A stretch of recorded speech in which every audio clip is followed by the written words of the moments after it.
वहां दाई शिकान पहले से मौजूद थे। उन्होंने मुस्कुराकर कहा, वाह, तुम लोग बहुत जल्दी पहुंच गए। प्लीज मेरे साथ आओ। वे सब उनके साथ अंदर गए, जहां दोनों जेनोसामा पहले से बैठे थे।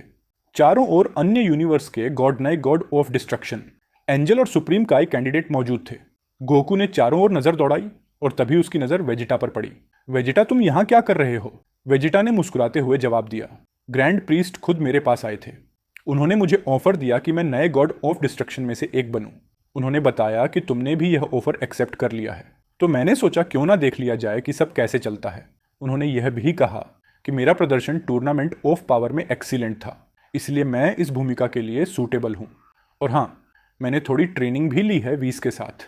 ये सुनकर गोकू और बिरस दोनों की आंखें चौड़ी रह गई। गोकू हैरानी से बोला, क्या वीस, तुमने वेजेटा को भी ट्रेन किया? लेकिन तुम तो मेरे साथ ट्रेनिंग कर रहे थे। वीस मुस्कुराया और बोला, अरे गोकू, मैंने तुम दोनों को एक साथ ट्रेन किया। मैंने अपनी एनर्जी को विभाजित कर दिया था ताकि तुम दोनों को समान रूप से ट्रेनिंग मिल सके। तुम दोनों ही अब एक लेवल पर हो। बीरस ने एक गहरी सांस ली। लगता है तुम दोनों ने सच में बहुत आगे तक पहुंच बनाई है। तभी डशिकन आगे बढ़े और बोले, अब समय आ गया है कि यह सभा आरंभ की जाए। हर गॉड, हर एंजल और हर वॉरियर अब ध्यान से डशिकन की ओर देखने लगा। डशिकन ने कहा, जैसा कि आप सब जानते हैं, इस सभा का उद्देश्य है उन यूनिवर्स की अनाउंसमेंट करना जो पुनः स्थापित किए गए हैं और उनके नए गॉड का वेलकम करना। यूनिवर्स 13, 14, 15, 16, 17 और 18 को पुनः स्थापित किया गया है।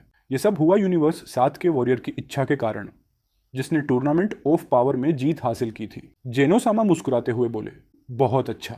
दाइशिन ने आगे कहा, लेकिन हमें अब तक यूनिवर्स 18 के लिए सूटेबल कैंडिडेट नहीं मिला। दुर्भाग्यवश हमें उसे फिर से इरेज करना पड़ेगा। यह सुनकर सभा में सन्नाटा छा गया। फिर दाइशिन ने हाथ उठाकर बोले, अब मैं आपको उन वॉरियर्स से मिलवाता हूं जो नए गॉड ऑफ डिस्ट्रक्शन के रूप में चुने गए हैं। और वे एक एक करके नाम लेने लगे। जिरेन और टोपो यूनिवर्स 11 से, हिट यूनिवर्स 6 से, गोकू और वेजिटा यूनिवर्स 7 से। इसके बाद उन्होंने कहा, अब मैं बताता हूं कि कौन सा वॉरियर किस यूनिवर्स की प्रोटेक्ट और बैलेंस का जिम्मा संभालेगा। जिरेन यूनिवर्स 16 का नया गॉड ऑफ डिस्ट्रक्शन होगा। टोपो यूनिवर्स 17 की जिम्मेदारी संभालेगा। हिट यूनिवर्स 15 का गॉड ऑफ डिस्ट्रक्शन बनेगा। विजिट यूनिवर्स 14 का नया गॉड ऑफ डिस्ट्रक्शन होगा। और अंत में गोकू यूनिवर्स 13 का नया गॉड ऑफ डिस्ट्रक्शन बनेगा। पूरा हाल तालियों और एनर्जी से गूंज उठा।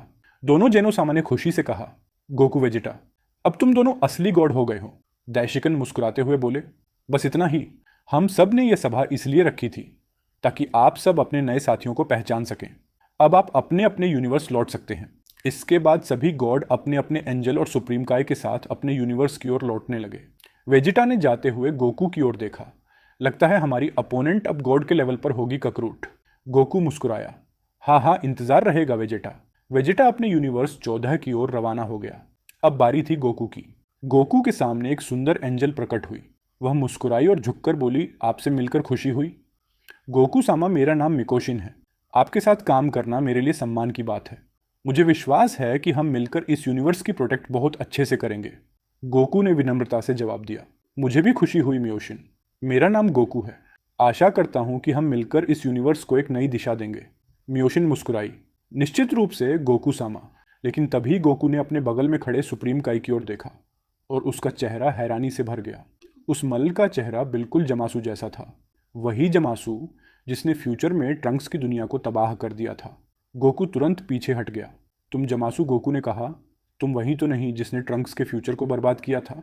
दैशिकन मुस्कुराए और बोले, नहीं गोकू, आपकी चिंता बिल्कुल सही है, लेकिन घबराने की कोई बात नहीं। ये मोटल जामासू नहीं है। भले ही इसका चेहरा और रूप जमासू जैसा है, लेकिन यह एक बिल्कुल नया अस्तित्व है, शुद्ध, शांत और न्यायप्रिय। इसमें बुराई का कोई अंश नहीं है। गोकू ने थोड़ी देर से देखा, फिर धीरे से सिर हिलाया। ठीक है, अगर आप कहते हैं तो मुझे भरोसा है। इसके बाद दैशिकन ने कहा, अब हम वह रिचुअल शुरू करेंगे जो गॉड ऑफ डिस्ट्रक्शन और सुप्रीम काय के बीच जीवन का बंधन जोड़ता है, ताकि यदि इनमें से एक अंत हो जाए तो दूसरा भी उसी पल समाप्त हो जाए, क्योंकि दोनों मिलकर ही यूनिवर्स का संतुलन बनाए रखते हैं। दैशिकन ने अपनी स्टाफ उठाई। एक पवित्र प्रकाश गोकू और जमासू को घेरने लगा। उनके बीच एनर्जी का प्रवाह हुआ और धीरे धीरे उनके जीवन एक दूसरे से जुड़ गए। रिचुअल पूरा हुआ। गोकू अब पूरी तरह यूनिवर्स 13 का गॉड ऑफ डिस्ट्रक्शन बन चुका था। गोकू ने जेनोसामा की ओर देखा। दोनों जेनू हाथ हिलाकर मुस्कुरा रहे थे। गोकू, अब तुम असली गॉड बन गए हो, लेकिन क्या तुम फिर हमसे मिलने आओगे? गोकू ने मुस्कुराकर जवाब दिया, बिल्कुल सैन। भले ही अब मुझे अपने यूनिवर्स में रहना होगा, पर मैं जब भी मौका मिलेगा आपसे मिलने जरूर आऊंगा। दोनों ने एक दूसरे की मुट्ठी भिड़ाई। हंसी और एनर्जी से भरा वह पल जेनो पैलेस में गूंज उठा। गोकू और मिकोशिन ने झुककर ग्रीटिंग्स किया और फिर यूनिवर्स 13 की ओर चल गया। कुछ समय बाद जेनो-सामा और दाशिकान अकेले रह गए। दाशिकान ने शांत स्वर में कहा, लगता है अब समय आ गया है कि हम यूनिवर्स 18 को फिर से मिटा दें, क्योंकि उसके लिए कोई उपयुक्त गॉड नहीं मिला। जेनो-सामा ने सिर हिलाकर कहा, ठीक है। उन्होंने धीरे धीरे अपना हाथ ऊपर उठाया। हथेली खुली, फिर धीरे से बंद की। एक हल्की सी चमक उनके हाथ से निकली और उसी पल यूनिवर्स 18 अस्तित्व से मिट गया। दशकन ने हल्के से मुस्कुराकर कहा, सब कुछ अब बैलेंस में है माय लॉर्ड। जेनो-सामा ने खुशी से सिर हिलाया और इस बीच गोकू और उसकी एंजल मिकोशिन आखिरकार अपने नए यूनिवर्स में पहुंच गए। वे एक सुंदर प्लेनेट पर उतरे जो अब गोकू का प्लेनेट कहलाता था। वहां एक शानदार महल था, चारों ओर हरी भरी रंग बिरंगे फूल और एक शांत झील। हालांकि प्लेनेट बहुत बड़ा नहीं था, लेकिन सबसे खूबसूरत था। गोकू ने चारों ओर देखा और हंसते हुए बोला, वाह, ये जगह तो बहुत सुंदर है, लेकिन मुझे तो भूख लग रही है। वह अपने सिर के पीछे हाथ रखकर हंसने लगा और तभी उसका पेट जोर से गुड़गुड़ाया। मगोशिन मुस्कुराते हुए बोली, आप सच में किसी बच्चे की तरह है गोकू-सामा। वह हल्के से हंसते हुए बोली, ठीक है, मैं कुछ खाने का इंतजाम करती हूँ।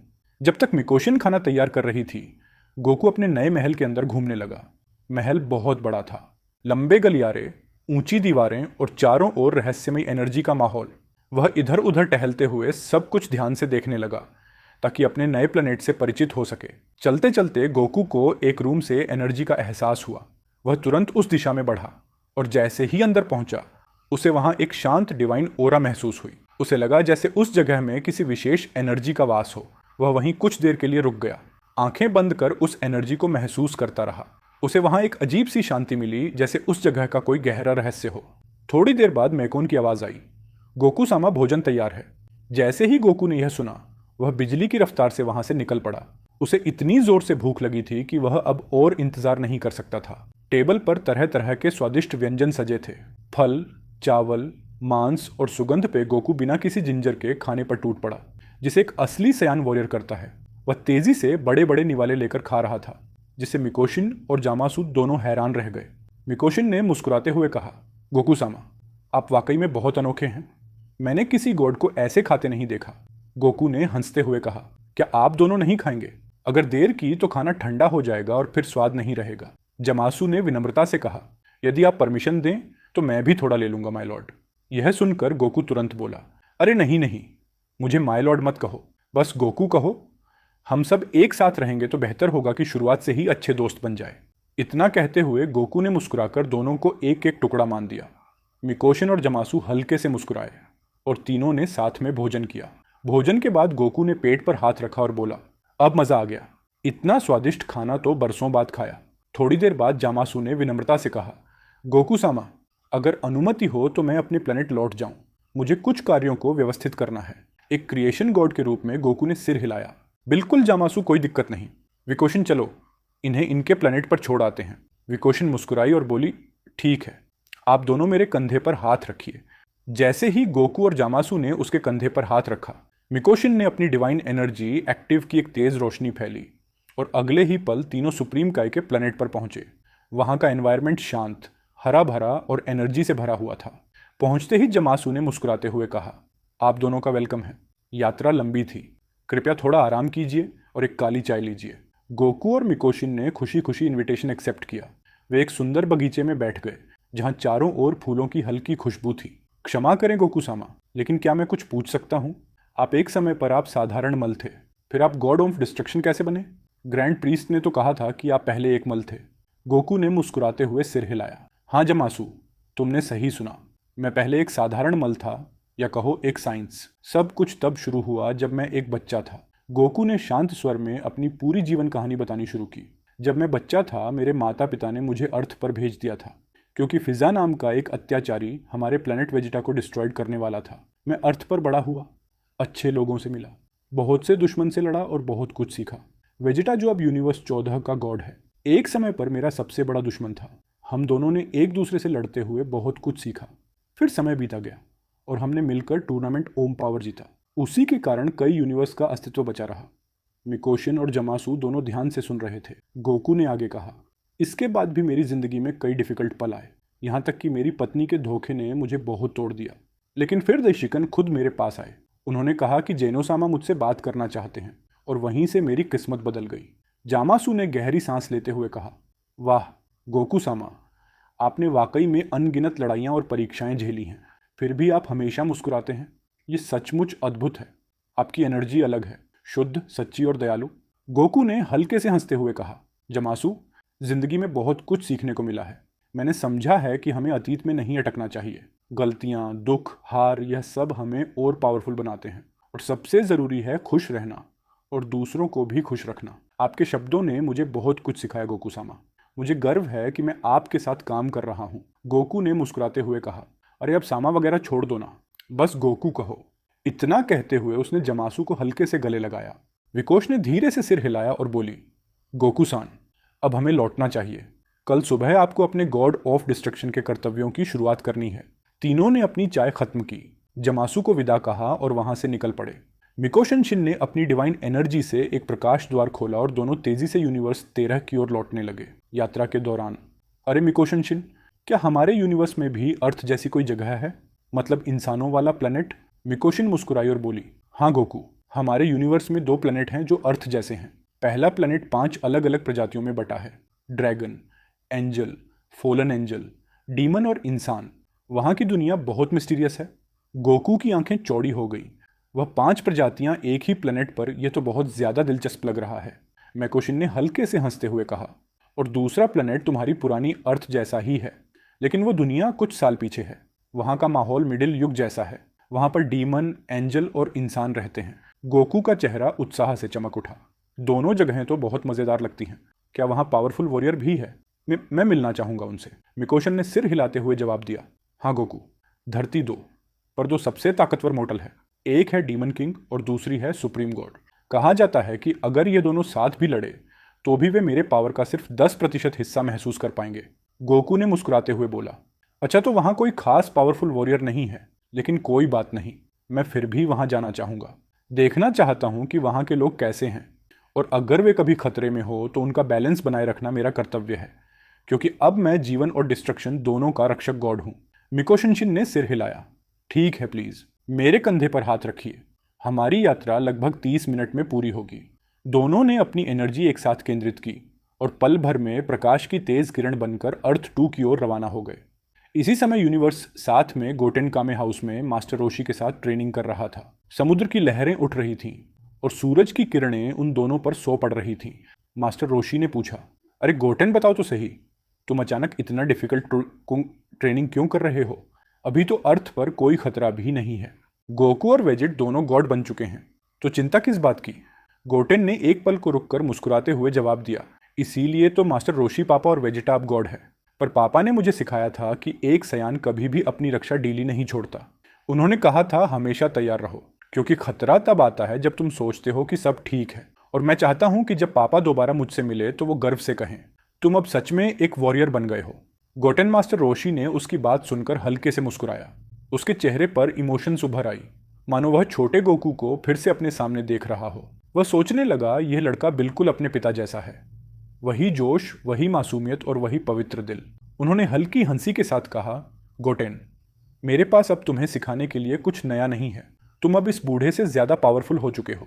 लेकिन अगर तुम अपने पिता के रास्ते पर चलना चाहते हो और उतने ही पावरफुल बनना चाहते हो तो क्यों ना तुम मास्टर कर्ण के पास जाओ। मुझे पूरा विश्वास है कि वह तुम्हें और डिफिकल्ट ट्रेनिंग देंगे। याद रखना, चाहे तुम हमसे कितने भी पावरफुल बन जाओ, अनुभव हमेशा सिखाता है कुछ नया। गोटेन मुस्कुराते हुए बोला, बहुत बहुत धन्यवाद मास्टर रोशी। यह कहते हुए गोटेन जोर से हंसा और हवा में उड़ गया, पूरी रफ्तार से मास्टर कर्ण की टॉवर की ओर। करीब आधे घंटे बाद वह वहां पहुंचा जहां मास्टर कर्ण पहले से उसका इंतजार कर रहे थे। गोटेन ने उन्हें ग्रीटिंग्स किया और बताया कि वह और पावरफुल बनना चाहता है। मास्टर कर्ण ने मुस्कुराकर कहा, अगर तुम सच में तैयार हो तो पहले इस टावर को 5 बार ऊपर नीचे चढ़ो, बिना उड़ान भरे और बिना किसी चाल के। ये तुम्हारा पहला ट्रेनिंग होगा। गोटेन ने उत्साह से सिर हिलाया और चुनौती एक्सेप्ट की। कई घंटे बीत गए पसीने से लथपथ, लेकिन मुस्कान अब भी उसके चेहरे पर थी। उसने 5 बार टॉवर को बिना किसी मदद के चढ़ लिया। मास्टर करीन ने अगली परीक्षा की घोषणा की। अब समय है सीक्रेट वाटर टेस्ट का। गोटेन को लगा यह आसान होगा क्योंकि उसके पिता ने भी यह परीक्षा दी थी, लेकिन जैसे ही उसने शुरुआत की उसे एहसास हुआ कि यह उतनी सरल नहीं थी जितनी लगती थी। करीब 1 घंटे की मेहनत के बाद वह आखिरकार सफल हुआ। जब उसने वह जल प्राप्त किया तो उसने तुरंत उसे पी लिया, लेकिन तभी मास्टर कारण मुस्कुराते हुए बोले, गोटेन, यह तो बस साधारण पानी था। असली पावर तुम्हारे भीतर के प्रयास से आती है, न कि किसी जादुई जल से। गोटेन पहले तो हैरान हुआ, लेकिन फिर मुस्कुराते हुए बोला, थैंक यू मास्टर करीन। मुझे लगता है कि मेरे अंदर अब पहले से ज्यादा पावर है। मुझे यकीन है मेरे पिता को यह जानकर गर्व होगा कि मैं दिन ब दिन और पावरफुल हो रहा हूँ। वह खुशी से झूमता हुआ वापस लौट गया। इस बीच यूनिवर्स 13 में गोकू और मिकोशिन आखिरकार उस नई अर्थ पर पहुंच चुके। वे एक महल जैसे स्थान पर उतरे, लेकिन वहां का माहौल अजीब था। दूर से ही उन्हें बैटल की आवाजें सुनाई दे रही थीं। गोकू ने अपनी नजरें केंद्रित की और महसूस किया, ये एनर्जी बहुत ही अंधेरी और पावरफुल है। उन्होंने देखा कि एक ग्रे रंग की त्वचा वाला मल कुछ लोगों से लड़ रहा था। तभी उस मल ने एक बहुत बड़ी एनर्जी वेव छोड़ी, जो सीधी एक सिल्वर जैसे बालों वाली लड़की की ओर जा रही थी। गोकू एक पल भी नहीं रुके। उन्होंने तुरंत वहां पहुंचकर लड़की के सामने खुद को रख दिया और अपनी हकाई तकनीक का इस्तेमाल करके उस एनर्जी को पूरी तरह मिटा दिया। पूरा क्षेत्र धुएं से भर गया। यह क्या था? चौंक कर बोला वह ग्रे त्वचा वाला वॉरियर। जैसे ही धुआं छूटा, सबकी नजरें गोकू पर पड़ी। वह अब अपनी गॉड के ड्रेस में था और उसके बालों का स्टाइल सभी के लिए अनजान था। तुम कौन हो कीड़े? उस वॉरियर ने अहंकारी लहजे में कहा। गोकू ने हल्की मुस्कान के साथ जवाब दिया, किसी से इस तरह बात करना ठीक नहीं होता, और अब तो मैं एक गॉड ऑफ डिस्ट्रक्शन हूं। वह वॉरियर हैरानी से बोला, गॉड? तुम मजाक कर रहे हो क्या? अगर तुम बचना चाहते हो तो अभी यहां से जाकर छुप जाओ, वरना मैं तुम्हें मिटा दूंगा। गोकू ने कोई जवाब ना दिया। एक पल में वह उसके सामने आ गया और सिर्फ अपनी एनर्जी को फैलाकर उसे चट्टानों की तरफ धकेल दिया। यहां मौजूद सभी लोग हैरान रह गए। वे गोकू की एनर्जी महसूस नहीं कर पा रहे थे, पर यह स्पष्ट था कि उसकी पावर बहुत ज्यादा थी। गोकू ने उस लड़के की ओर सीरियस होकर कहा, तुम्हारी एनर्जी बहुत नेगेटिव है। क्या तुम इन निर्दोष लोगों की जान लेने वाले थे? लड़के ने तिरस्कार से कहा, तुम समझते क्या हो? तुम सोचते हो कि मैं तेरे सामने झुक जाऊंगा? मेरा नाम हेनरिक्सन है। मैं इस प्लेनेट का सबसे पावरफुल डीमन हूं। हेनरिक्सन ने गोकू पर वार किया, लेकिन गोकू ने उस वॉर को आसानी से रोका। गोकू ने मेकोशिन की ओर देखा और पूछा, मेकोशिन, क्या यह यहाँ का सबसे पावरफुल वॉरियर है? मेकोशिन ने शांत होकर कहा, नहीं, ये लड़का इसी रूल को तबाह करने की योजना बना रहा था। लोग उसके सामने साहस दिखा रहे थे, पर वे बहुत डैमेज्ड हो चुके हैं। कई लोग अपनी जान हार चुके हैं। गोकू ने आंसुओं भरे चेहरों और जले हुए मकानों को देखा। उसके मन में समझ आया, यह वही समय है जब उसे गॉड ऑफ डिस्ट्रक्शन के रूप में कर्तव्य निभाना चाहिए। ठीक है, अब मुझे गॉड के रूप में काम करना होगा ताकि जीवन का संतुलन बना रहे। गोकू ने अपने हाथों से हांकाई की एक बॉल बनाई, उसे उस डीमन पर फेंक दिया। सभी लोगों ने डर और आश्चर्य से देखा। वह डीमन धीरे धीरे मिटने लगा। उसका शरीर धूल में बदलता गया और अंत में पूरी तरह से गायब हो गया। उसी समय एक सुनहरे बालों वाला मल गोकू की ओर मुस्कुराकर बोला, बहुत बहुत धन्यवाद यात्री, तुमने उस घटिया डीमन को एक ही बार में मिटा दिया। तुम्हारी तकनीक वाकई पावरफुल थी। गोकू ने मुस्कुराकर कहा, मैं कोई यात्री नहीं हूं, लेकिन धन्यवाद। मुझे बस सही लगा कि मदद करनी चाहिए। तभी एक भयंकर दहाड़ सुनाई दी। सब लोग चौकन्ने हो गए, सोचने लगे कि कोई और डीमन आ गया है। लेकिन गोकू ने हंसते हुए कहा, अरे नहीं, वो तो मेरा पेट था। ये सारे सफर और बैटल्स के बाद मुझे बहुत भूख लगी है। लगता है तुम्हें वाकई भूख लगी है। चलो हम इस जीत का जश्न मनाएंगे। वैसे तुम्हारा नाम क्या है? मेरा नाम सन गोकू है। अब सबसे मिलकर अच्छा लगा। मेरा नाम मेल्डास है और मैं 7 डेडली सिंस का कैप्टन हूँ। गोकू ने उत्सुकता से कहा, 7 डेडली सिंस? लेकिन मैं तो यहाँ केवल 6 लोग देख रहा हूँ। हाँ, हमारे सातवें साथी स्कैनर का कुछ समय से कोई पता नहीं चला है।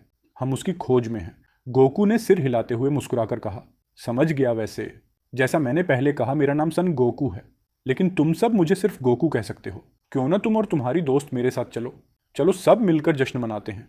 वैसे भी रात हो चुकी है और बाहर अकेले रहना खतरनाक हो सका है। गोकू और मिकोशिन ने यह ऑफर एक्सेप्ट किया और सबके साथ चल पड़े। होटल के अंदर पहुंचते ही देखा चारों तरफ लोग बैठे थे, खाना खा रहे थे, पी रहे थे और हंस रहे थे। गोकू एक मेज पर बैठकर वैसे ही खाने लगा जैसे हम सभी जानते हैं। सब लोग हैरान होकर उसे देख रहे थे। उन्होंने कभी किसी इंसान को इतनी तेजी और भूख से खाते नहीं देखा था। खाना खत्म करने के बाद गोकू ने मुस्कुराकर कहा, वाह, खाना तो कमाल का था। बहुत बहुत धन्यवाद। मेल्डास ने क्यूरियस होकर पूछा, तो बताओ गोकू, तुम कहाँ से आए हो और तुमने हेनरिक्सन को उस पावरफुल तकनीक से कैसे हराया? हम सब मिलकर भी उसे हराने में संघर्ष कर रहे थे और तुमने तो उसे पल भर में मिटा दिया। गोकू मुस्कुराया और बोला, बस इतना समझ लो कि मैं इस प्लेनेट से नहीं हूं, और जहां तक उस तकनीक की बात है, उसे मैंने बहुत समय पहले सीखा था। वह अपनी सच्चाई बताना नहीं चाहता था, क्योंकि अब वह गॉड ऑफ डिस्ट्रक्शन था और नहीं चाहता था कि यह बात सबको पता चले। तभी मिकोशन ने धीरे से कहा, गोकू सामा, अब समय हो गया है, हमें अगले प्लेनेट पर जाना चाहिए। सभी 7 डेडली सिंस के सदस्य और एलिजाबेथ ने यह सुनकर हैरानी से एक दूसरे को देखा। वे यकीन नहीं कर पा रहे थे कि यह दोनों सच में प्लेनेट के बीच ट्रैवल कर सकते हैं। वैन ने आश्चर्य से कहा, क्या सच में तुम लोग प्लेनेट के बीच ट्रैवल कर सकते हो? मुझे नहीं लगा कि यह इम्पॉसिबल है, लेकिन पहली बार किसी को ऐसा करते सुन रहा हूँ। गोकू मुस्कुराया और बोला, अरे मैंने तो बताया था कि मैं बस यहाँ से गुजर रहा हूँ। मुझे यह प्लेनेट दिलचस्प लगा, इसीलिए रुक गया, और वाकई मैं गलत नहीं था। यह प्लेनेट उन जगहों से बिल्कुल अलग है जिन्हें मैं जानता हूँ। मिकोशिन शांत खड़ी मुस्कुरा रही थी, जबकि बाकी सभी अब भी चकित थे। तभी एलिजाबेथ ने थोड़ी घबराहट के साथ पूछा, रुकिए, आपने कहा डिस्ट्रॉयड नहीं करूंगा। क्या आपका मतलब है कि आपके पास इतनी पावर है कि आप इस प्लेनेट को डिस्ट्रॉयड कर सकते हैं? गोकू ने हंसते हुए कहा, अरे अरे घबराओ मत, मैं ऐसा कुछ नहीं करने वाला। तुम सब बहुत अच्छे लोग हो और हो सकता है मैं कभी कभी मिलने भी आ जाऊं। गोकू की मुस्कान और बातों से सबका डर तुरंत गायब हो गया। ठीक है दोस्तों, अब हमें निकलना होगा। आशा है जल्दी ही फिर मिलेंगे। उसने अपने मिकोशन के कंधे पर हाथ रखा। अगले ही पल एक तेज एनर्जी उन दोनों को घेर लिया और वे अचानक गायब हो गए। सब लोग शॉक्ड रह गए। वैन ने धीरे से कहा, क्या वो सच में प्लेनेट के बीच ट्रैवल करके चले गए? मेलियोस की आंखों में चिंता झलकने लगी। अचानक जमीन जोर से हिलने लगी। पूरा होटल और आसपास का इलाका कांप उठा। मेयोदास ने नीचे देखा और बुदबुदाया, मुझे पता था वो कमीने फिर से लौट आए हैं उधर। कहीं दूर ड्रैपस जमीन पर गिरा पड़ा था। धीरे धीरे उसने आंखें खोली। उसके सामने एक मिस्टीरियस मल खड़ा था। वह काले बालों वाला लाल कवच पहने हुए था। धीरे धीरे उसने सिर उठाया और सीरियस आवाज में कहा, 3000 साल बीत गए साथियों। उसकी बात खत्म होते ही उसके पीछे 9 और मल प्रकट हुए। उनमें से एक चांदी जैसे बालों वाला मल बोला, तो 3000 साल हो चुके हैं, है ना? शायद वह गद्दार अब भी जिंदा है। मैं बहुत उत्सुक हूं देखने के लिए कि इस दुनिया में अब तक क्या क्या बदल गया है जब से हमें बंद किया गया था। उनकी आंखों में बदले और डिस्ट्रक्शन की चमक झलक रही थी। दूसरी ओर जब गोकू और मिकोशन शिन उस प्लेनेट से निकल चुके थे, तो वे अब एक नए प्लेनेट की ओर बढ़ रहे थे। एक ऐसा प्लेस जिसने गोकू का ध्यान खींच लिया था, क्योंकि वहां डीमन एंजल और फॉलन एंजल सब एक साथ मौजूद थे। जब वे वहां पहुंचे, म्योशिन ने अपनी आंखें बंद कर कुछ महसूस किया और बोली, गोकू सामा, मैं यहाँ कई अंधेरी एनर्जी महसूस कर रही हूँ। ये जगह कुछ ठीक नहीं लगती। गोकू ने चारों ओर देखा, ऊंची इमारतें और सड़कों पर लोग। मिकोशन, ये जगह भी तो अर्थ जैसी लग रही है ना? जी हाँ, लेकिन यह यूनिवर्स 7 की अर्थ नहीं है। मिकोशन ने अपने स्टाफ से जांचते हुए कहा, यह जगह कूल सिटी कहलाती है। अच्छा, तो यह किसी और यूनिवर्स की अर्थ है। गोकू ने मुस्कुराते हुए कहा, लेकिन मुझे लगता है यहाँ के लोग हमें देखकर पहचान लेंगे कि हम अलग हैं। मिकोशन, क्या तुम अपनी शक्ल थोड़ी मानव जैसी बना सकती हो? बुरा मत मानना, बस थोड़ा कम ध्यान आकर्षित करने के लिए कह रहा हूँ। और अगर हो सके तो मेरे ड्रेस भी बदल दो, ताकि मैं एक आम इंसान जैसा दिखूं। मिकोशन हल्के से मुस्कुराई। बिल्कुल गोकू शर्मा, चिंता मत कीजिए। उसने अपने स्टाफ को ऊपर उठाया और कुछ ही सेकंड में गोकू के ड्रेस बदलकर एक साधारण मानव के जैसे हो गए। मिकोशन ने भी अपने रूप में हल्का बदलाव किया। अब वह एक सुंदर महिला जैसी दिख रही थी, लंबे बाल खुले हुए और सादे लेकिन आकर्षक ड्रेस पहने हुए। गोकू मन ही मन मुस्कुराया। वहां यह तो बहुत सुंदर लग रही है, उसने अपने विचारों में कहा, जबकि उसके चेहरे पर हल्की सी बेवकूफ़ी भरी मुस्कान थी। मिकोशी ने जब देखा कि गोकू उसे ध्यान से देख रहा है, तो वह हल्का सा शर्मा गई, नजरें झुका ली और विषय बदलने की कोशिश की। इसके बाद दोनों शहर की सैर पर निकल पड़े। वहां का माहौल काफी शांत था, बिल्कुल यूनिवर्स की अर्थ जैसा। लोग हंस रहे थे, बच्चे खेल रहे थे और सड़कों पर रौनक थी। गोकू ने कहा, यह जगह वाकई बहुत शांत है मिगोशिन, मुझे यहाँ रहना अच्छा लग रहा है। मिगोशिन ने हल्की मुस्कान के साथ जवाब दिया, मुझे भी गोकू समा, यहाँ के लोग बहुत सरल हैं। उन्होंने पूरा दिन शहर घूमते हुए बिताया। कभी किसी रेस्टोरेंट में खाना खाया, फिर कपड़ों की दुकान पर रुके, थोड़ी देर मनोरंजन पार्क में मजे किए और अंत में एक आइसक्रीम पार्लर पहुंचे। दोनों ने अपनी अपनी पसंद की आइसक्रीम मंगाई और सामने बैठकर धीरे धीरे खाने लगे। उनके बीच एक अजीब सी खामोशी थी, पर उस खामोशी में एक मधुर एहसास छिपा था। वे एक दूसरे को देख रहे थे और उसी पल उनके दिलों की धड़कनें तेज हो गई। मेयोन ने धीरे से कहा, गोकू मैं, लेकिन इससे पहले कि वह अपनी बात पूरी कर पाती, गोकू अचानक सतर्क हो गया। उसे महसूस हुआ कि कहीं पास में किसी की एनर्जी बहुत तेजी से घट रही है। मिकोशिन कोई मुसीबत में है, गोकू ने कहा और तुरंत वहां से उड़ चला। दोनों उस जगह पहुंचे जहां एक भूरी बालों वाला लड़का जमीन पर गिरा हुआ था। उसके शरीर से खून बह रहा था और उसकी सांसें बहुत धीमी थीं।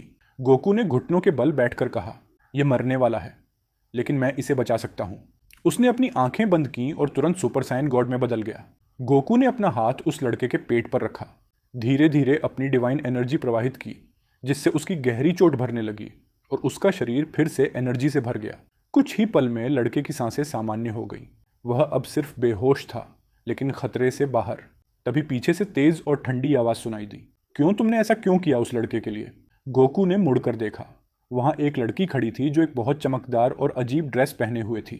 गोकू ने शांत स्वर में पूछा, तुमने इस निर्दोष लड़के के साथ ऐसा क्यों किया?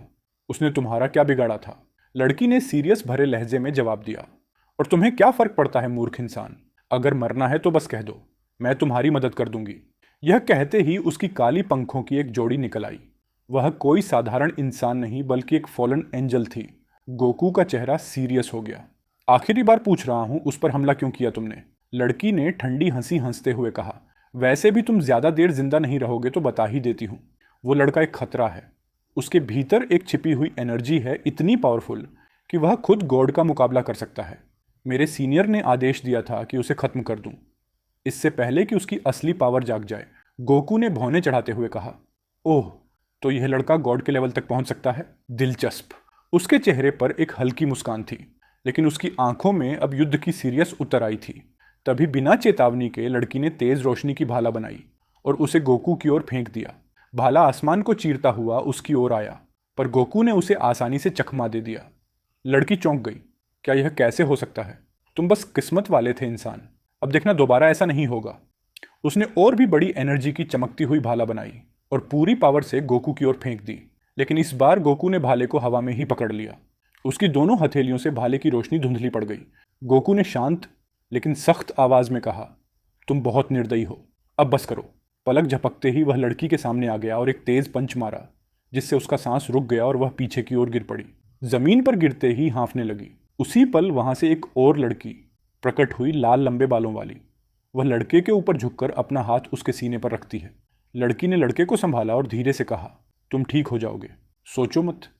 वह लड़की कुछ देर के लिए लड़के के पास रही, फिर अचानक उठकर उड़ने की कोशिश की, पर गोकू ने उसे देखते ही ध्यान दे दिया और हवा में उठकर उसके सामने आ गया। लड़की डर कर अपनी रफ्तार बढ़ाने लगी, पर गोकू पहले ही उसके सामने पहुंच चुका था। मेरे पास तुम्हारे लिए बस दो विकल्प हैं। पहला, तुम वापस जाओ और अपने सीनियर को बोल दो कि वे इस लड़के को परेशान करना बंद करें, और वह एनर्जी जो वे छुपा रहे हैं उसके बारे में किसी भी तरह की हरकत मत करो। अगर मैं फिर कभी ऐसे किसी काम के बारे में जानूंगा तो मैं तुम्हारे पूरे टीम को समाप्त कर दूंगा। दूसरा, मैं अभी इस पल तुम्हें खत्म कर दूं। ये तुम्हारा आखिरी मौका है, तय करो। गोकू धीरे धीरे दस्तक गिनने लगा। लड़की का चेहरा डर से सुलगने लगा। उसने कांपते हुए कहा, ठीक है, मैं सब बताकर चली जा रही हूँ। गोकू नीचे लौट आया और मेकोशन की ओर देखा। वह अंत तक शांत रहती। निकोशन ने बस हल्की सी मुस्कान दी। लाल बालों वाली लड़की घायल लड़के को अपनी गोद में उठाते हुए बोली, अब इसका ध्यान मैं रखूंगी। फिर उसने एक जादुई पोर्टल खोला और धीरे धीरे उस लड़के के साथ वहां से चली गई। गोकू कुछ देर तक उसे देखता रहा, फिर मेकोशिश की ओर मुड़कर बोला, क्या तुम्हें नहीं लगता कि अब काफी देर हो चुकी है? लेकिन अगर तुम चाहो तो हम अपने प्लेनेट लौट सकते हैं। मेकोशिन ने मुस्कुराते हुए कहा, गोकू सामा, मेरा मानना है कि आज यहीं रुकना बेहतर रहेगा। रात में स्पेस में ट्रैवल करना ठीक नहीं होगा। गोकू ने सिर हिलाया और थके हुए अंदाज में बोला, हाँ तुम सही कहती हो, मैं भी काफी थक गया हूँ और शायद तुम भी। चलो कहीं आराम करने की जगह ढूंढते हैं। दोनों शहर की गलियों से गुजरते हुए एक छोटे से होटल में पहुंचे। वहां गोकू ने रिसेप्शन पर जाकर कहा, मैं लोगों के लिए एक रूम चाहिए। रिसेप्शनिस्ट लड़की ने मुस्कुराते हुए कहा, जरूर सर, ये आपकी चाबी है रूम नंबर 21। लेकिन ध्यान रखिए, ज्यादा शोर मत करना। कुछ लोग यहाँ चैन से सोना चाहते हैं, समझ रहे हैं ना आप? ये बात थोड़े शरारती लहजे में कहती है। मिकोशिन का चेहरा लाल हो गया और वह जल्दी से बोली, नहीं, ऐसा कुछ नहीं है, आप गलत समझ रही हैं। गोकू जो आधा थका और आधा नींद में था ने कुछ भी नहीं सुना। वह बस चाबी लेकर बोला, चलो, मुझे बहुत नींद आ रही है, और रूम की तरफ चल पड़ा। रूम काफी शांत और सुंदर था। 2 बिस्तर, एक खिड़की से दिखता नीला आसमान और हल्की ठंडी हवा। दोनों बेड पर लेटते ही गहरी नींद में चले गए। आखिरकार पूरे दिन की यात्राओं और लड़ाइयों के बाद उन्हें सुकून की रात मिली थी। अगली सुबह सूरज की हल्की किरणें रूम में आई। गोकू और मेकोशिन तरोताजा होकर उठे और तैयार होने लगे। उन्होंने होटल की चाबी लौटाई और मुस्कुराकर रिसेप्शनिस्ट को धन्यवाद कहा। गोकू और मेकोशिन अब शहर में घूम रहे थे। चलते हुए दोनों ने कुछ अजीब महसूस किया। कई पावरफुल और बुरी एनर्जी उनके आसपास थी। यह एहसास उन्हें उस लड़की की याद दिला गया जिससे गोकू ने कल बख्श दिया था, और उस लाल बालों वाली लड़की की भी, जो घायल लड़का को अपने साथ होटल में ले गई थी। गोकू कुछ देर तक अपनी एनर्जी पर ध्यान केंद्रित करता रहा, लेकिन उसे कुछ विशेष महसूस नहीं हुआ। मिकोशिन, लगता है यहाँ अब कुछ नहीं बचा, चलो अपने प्लेनेट लौट चलते हैं। मिकोशिन ने सिर हिलाया और जैसे ही वे जाने ही वाले थे, अचानक उनके सामने एक चमकदार सफ़ेद पोर्टल खुल गया। उस पोर्टल से दो सुनहरे बालों वाले मोर्टल बाहर निकले, एक लड़का और एक लड़की। एक्सक्यूज़ मी, सुनहरे बालों वाला लड़का बोला, क्या आप हमारे साथ थोड़ी देर चल सकते हैं?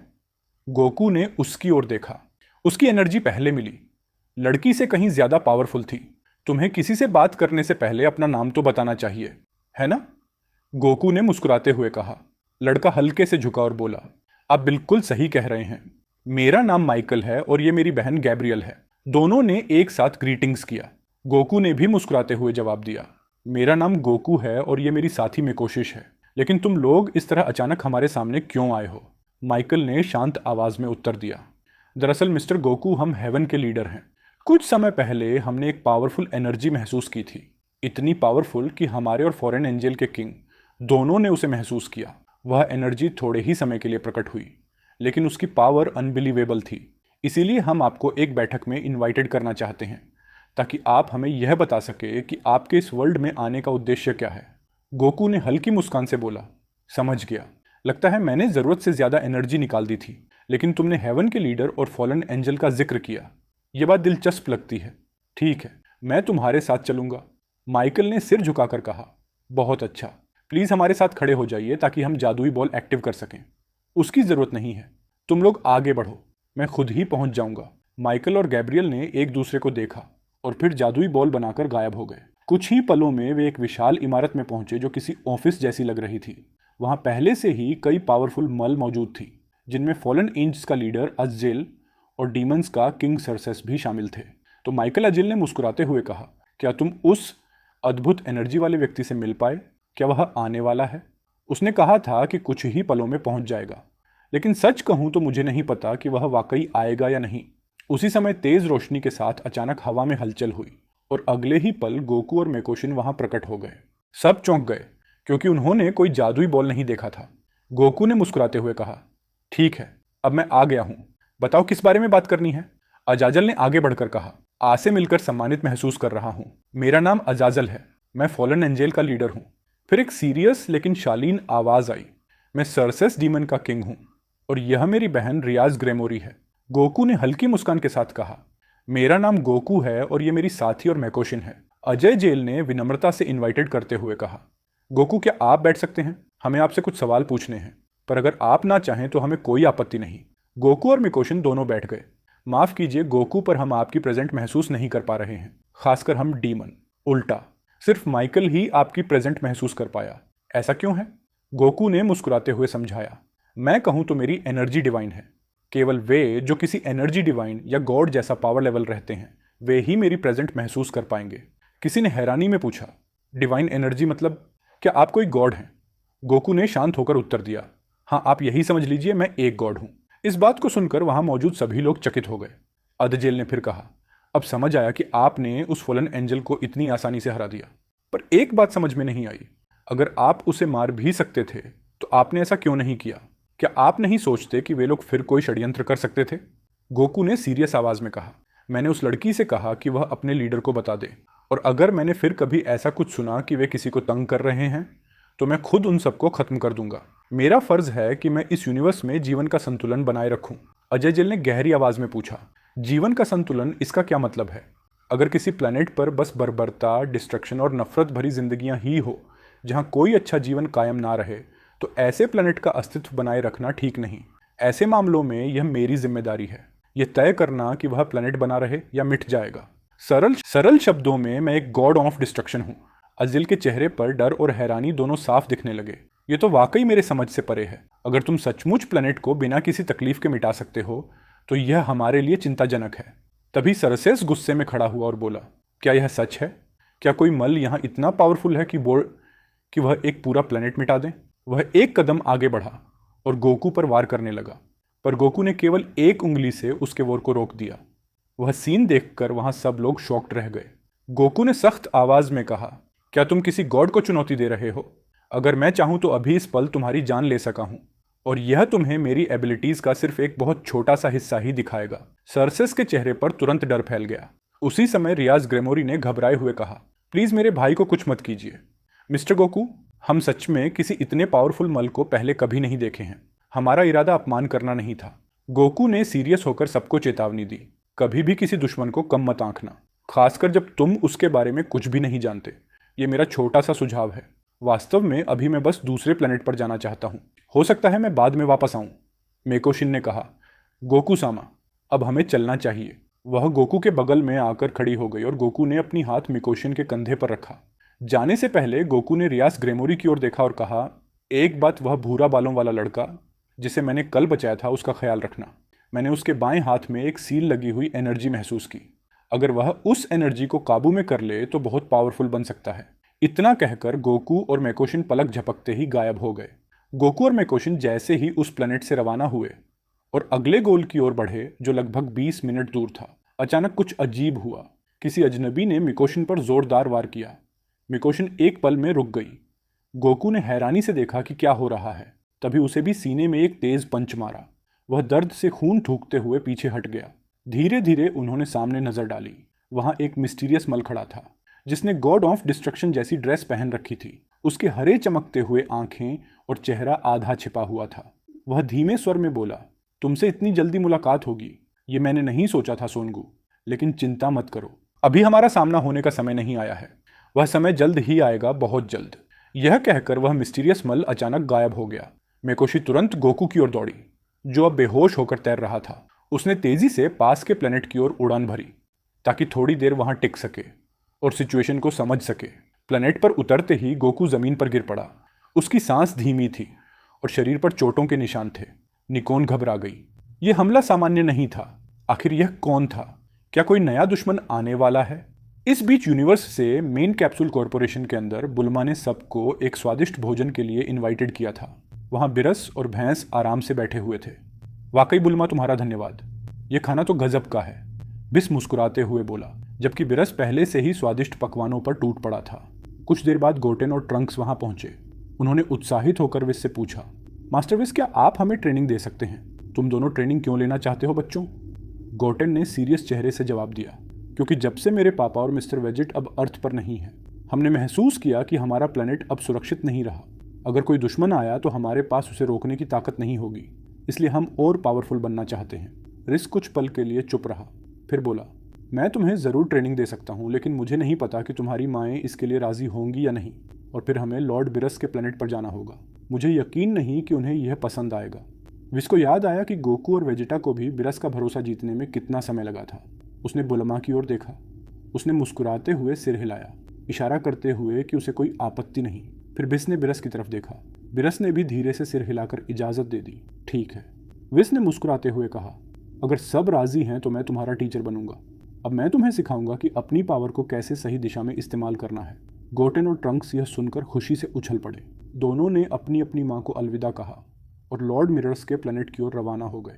वहाँ उनका नया ट्रेनिंग शुरू होने वाला था, एक ऐसा ट्रेनिंग जो उन्हें अब तक के सबसे पावरफुल वॉरियर में बदल देगा। उधर यूनिवर्स 14 में वेजिटा अपने एंजल के साथ खड़ा था। दोनों ने अभी अभी एक प्लेनेट को डिस्ट्रॉयड किया था, ये साबित करते हुए कि अब सयन प्रिंस अपने नए पद गॉड ऑफ डिस्ट्रक्शन की जिम्मेदारी पूरी तरह निभा रहा था। तभी उसके एंजल का स्टाफ अचानक तेजी से चमकने लगा। क्या हुआ? वेजिटा ने भौने चढ़ाते हुए पूछा। एंजेल ने तुरंत अपने स्टाफ को देखा और सीरियस आवाज में बोला, किसी ने अभी अभी एक पूरे सोलर सिस्टम को डिस्ट्रॉय कर दिया है। वेजिटा चौंक गया। क्या कहा तुमने? एंजल ने और ध्यान से देखा और आगे बताया, और जोमल यह सब कर रहा है। उसके ड्रेस एक गॉड ऑफ डिस्ट्रक्शन जैसे हैं। वेजिटा का चेहरा सख्त हो गया। क्या बकवास है ये? मेरे यूनिवर्स में कोई और गॉड ऑफ डिस्ट्रक्शन जैसी ड्रेस में प्लेनेट डिस्ट्रॉयड कर रहा है, और वो भी मेरी इजाजत के बिना? एंजेल ने शांत स्वर में पूछा। क्या आप चाहेंगे कि हम जाकर देखें यह कौन है लॉर्ड वेजिटा? वेजिटा ने ठंडी मुस्कान के साथ कहा, बिल्कुल, उस कीड़े को मैं खुद सबक सिखाऊंगा। दोनों तुरंत उस जगह टेलीपोर्ट हो गए जहां सोलर सिस्टम डिस्ट्रॉयड हुआ था। वहां पहुंचकर उन्होंने एक मल को देखा, वही मिस्टीरियस शख्स जो उनकी ओर पीठ करके खड़ा था। वेजिटा ने ऊंची आवाज में कहा, तू, मैं उम्मीद नहीं कर रहा था कि तुझ जैसे कीड़े को अपने यूनिवर्स में देखूंगा। बता कौन है तू? उस अजनबी ने धीरे धीरे मुड़कर वेजिटा की ओर देखा और मुस्कुराया। वह प्रिंस वेजिटा सोचा नहीं था कि तुम इस यूनिवर्स में गॉड ऑफ डिस्ट्रक्शन बन जाओगे। वेजिटा की आंखें सिकुड़ गई। तुम मुझे जानते हो और तुम कौन सा डीमन हो? लेकिन वह मिस्टीरियस मल कुछ नहीं बोला, बस चुपचाप खड़ा रहा। वेजिटा को लगा कि शायद यह कोई नालायक शख्स है जो उससे भिड़ने आया है। उसने बिना समय गवाए अपने हाथ में एक हाकाई बॉल बनाया। अब दिखाता हूं डिस्ट्रक्शन क्या होता है।